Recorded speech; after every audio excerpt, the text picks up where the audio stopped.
ગુલાબી રંગ, સફેદ રંગ ને ત્રીજું નીચે લીલો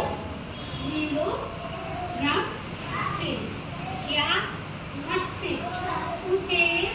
અશોક ચક્રનું નામ, અશોક ચક્ર નામ છે.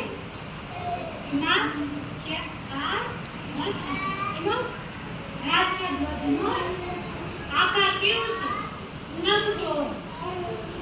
લંબચોરસ છે. માં વચ્ચે અશોક ચક્રનો રંગ કયો છે? વાદળી રંગ